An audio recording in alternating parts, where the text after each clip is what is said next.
There aren't too many people who aren't fascinated by seahorses, and right next to the Rainbow Jungle is the Seahorse Sanctuary, who've been breeding these graceful marvels of nature for 10 years.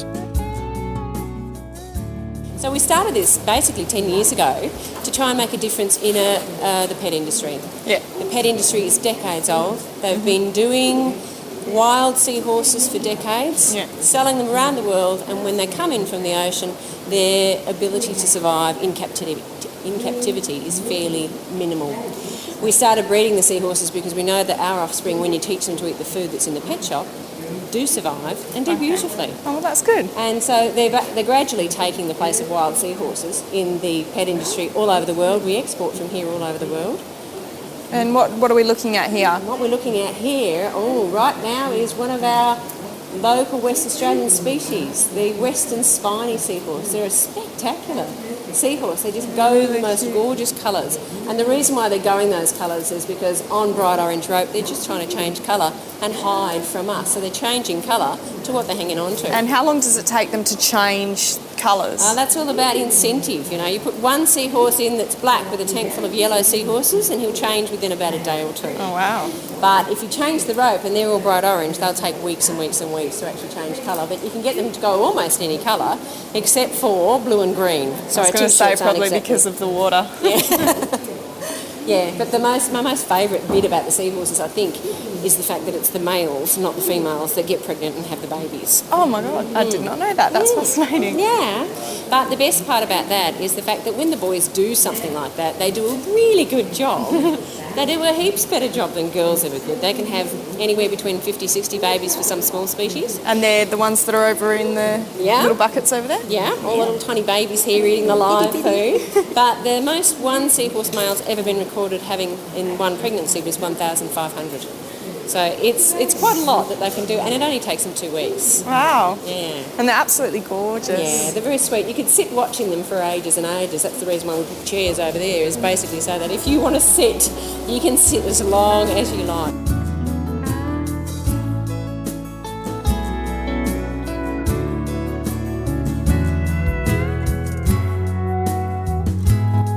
It's easy to get sidetracked in this place.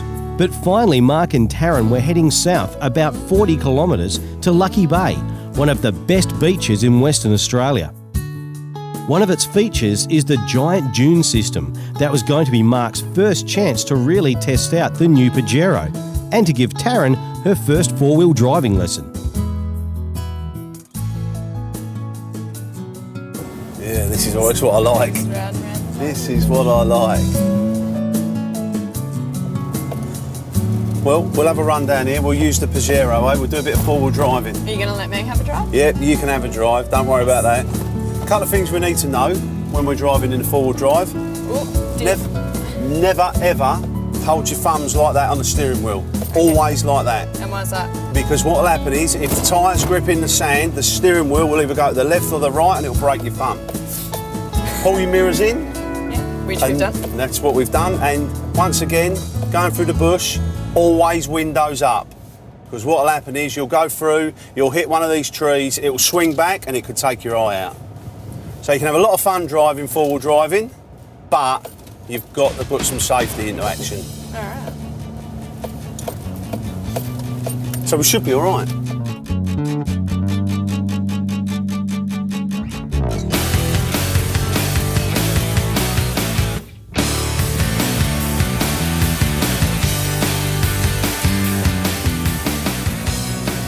Right, we're opening up here. Here's a track.